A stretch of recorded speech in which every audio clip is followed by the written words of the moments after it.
Yeah, I always had good memories. It's obviously probably the best setup. Obviously, the court being in front of the pyramids. We've always used that image as our number one selling point for squash, and it's an experience that you never forget. And I remember when I first was playing the qualifying, and I was dreaming of trying to just get through qualifying to get into the main draw and have a chance to play out there. And then over the years, I've done quite well. And then obviously the biggest achievement was when I won the World Open there in '06. So it's a surreal surrounding. Just driving out from the hotel and in the middle of the desert, it's hard to sort of imagine, but playing on a court out there. But yeah, it's all good memories. Still sort of scares me with looking back at where I was, but obviously one of my best comebacks.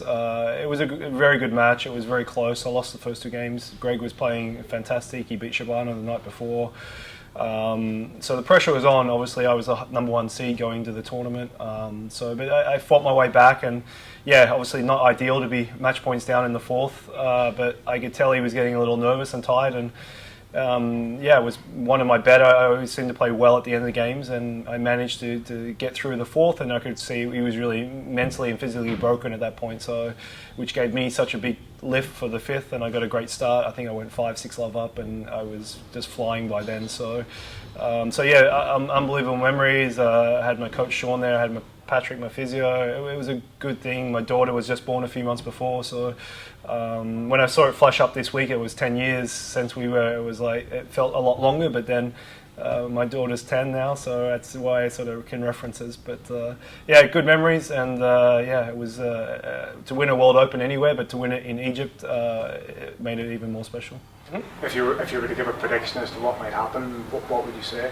It's a tough call. I could see it maybe either way. Obviously, having the home crowd is great, but it can add a lot of pressure. I think it was something that really lifted Barada. I think Barada in his days rose with 3,000 or 4,000 people out there. I think for Barada it worked for him. I think with maybe Shabana it put a lot of pressure on him.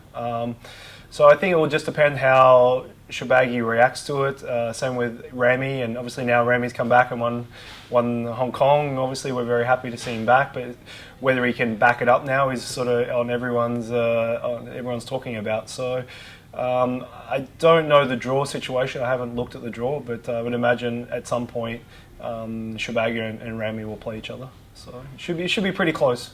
But I wouldn't write off.